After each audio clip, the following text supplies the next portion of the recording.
Assalamualaikum warahmatullahi wabarakatuh.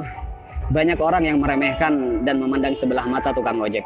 Tapi saya santai saja, karena hidup ini memang tidak pernah lepas dari komentar orang lain. Karena menurut saya, apapun pekerjaan dan profesi kita di dunia ini adalah mulia selama pekerjaan itu halal, dan termasuk sebagai tukang ojek. Menurut saya, ojek adalah pekerjaan yang membuat kita menjadi lebih tenang, santai, bebas, dan leluasa. Karena pekerjaan ini bisa mengatur waktu kita sendiri dan bukan kita yang diatur-atur. Ada yang mengatakan hidupnya kurang beruntung karena jadi tukang ojek. Justru menurut saya, jadi tukang ojek adalah keberuntungan yang luar biasa. Karena profesi ini mampu memanage waktu kita sendiri, terutama waktu untuk beribadah kepada Allah Subhanahu wa Ta'ala. Ketika menjelang waktu sholat, kita bisa mematikan aplikasi dulu untuk menjalankan kewajiban sholat tepat waktu dan bahkan berjamaah di masjid. Kalau pekerjaan yang lain, saya rasa belum tentu bisa. Tak mengapa kita dipandang hina oleh makhluk. Yang terpenting tidak hina menurut pandangan Allah Subhanahu wa Ta'ala. Intinya tak perlu mendengarkan apa kata orang selama profesi yang kita geluti tidak keluar dari yang namanya koridor syariat. Syukuri seperti apapun keadaan dan kondisi kita, dan jangan selalu membandingkan dengan hidup orang lain agar kita tidak menjadi orang yang kufur nikmat. Dan yang perlu diingat, apapun profesi kita tetap harus Allah yang dijadikan prioritas dan tujuan utama. Karena Allah menciptakan kita, wa ma khalaqtul jinna wal insa illa liya'budun. Tidaklah aku menciptakan jin dan manusia semata-mata hanya untuk beribadah kepadaku. Maka apapun status kita, apapun profesi kita dan pekerjaan kita, dan apapun peran kita dalam hidup, niatkan semuanya untuk ibadah kepada Allah Subhanahu wa Ta'ala. Ada sedikit motivasi dari saya, semoga bermanfaat. Bismillahirrahmanirrahim. Banyak orang kaya gelisah dengan kekayaannya dan hitung-hitungan dalam bersedekah, bahkan bersifat pelit dan kikir.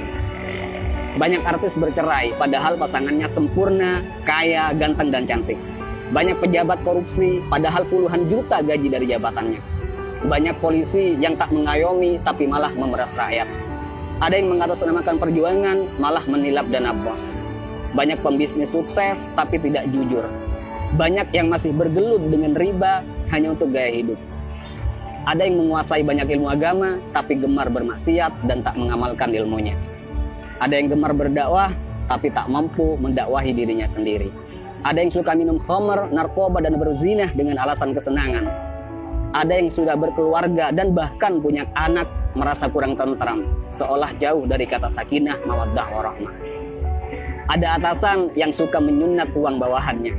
Ada seorang guru atau karyawan yang suka korupsi dan bahkan korupsi waktu. Ada yang punya proyek dan tidak jujur dengan proyeknya.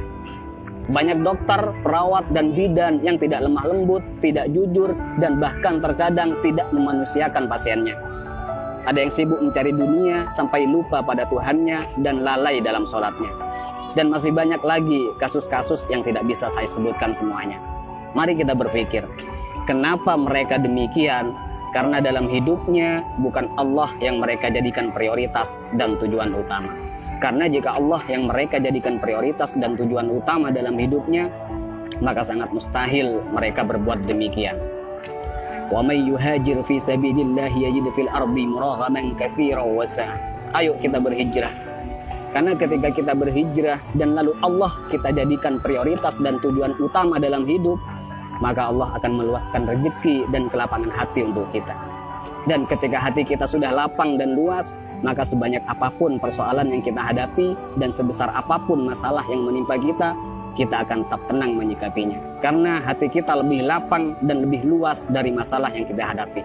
Tapi jika dalam hidup bukan Allah yang kita jadikan tujuan utama, maka hati kita akan sempit. Jadi sebanyak apapun harta kita, setinggi apapun pangkat dan popularitas kita, semua malah tak akan henti menggelisahkan dan bahkan membingungkan. Karena hati yang sempit tak akan pernah merasa cukup dan bahkan akan menjadikan kita sebagai budak dunia yang tak akan pernah ada puasnya. Jadi sekali lagi buat teman-teman, tak usah malu apapun profesi dan pekerjaan kita. Selama itu halal, semua adalah pekerjaan yang mulia. Dan yang terpenting, apapun profesi kita, apapun pekerjaan kita, dan apapun peran kita dalam kehidupan, niatkan semuanya untuk ibadah dan jadikan Allah sebagai prioritas dan tujuan utama. Dan jika kita galau, gelisah, sedih, gundah gulana, hati tidak tenang, maka perlu kita cek. Pasti ada kesalahan dan maksiat yang kita lakukan. Dan sudah pasti kita meletakkan dunia di atas Tuhan. Dan juga saya pastikan hubungan kita dan Allah sudah tak lagi mesra. Jadi kesimpulannya, tolak ukur ketenangan dan kebahagiaan bukanlah kekayaan, bukan jabatan, dan bukan popularitas. Tapi tolak ukur ketenangan dan kebahagiaan adalah tergantung di mana letak Allah di hati kita. Assalamualaikum warahmatullahi wabarakatuh.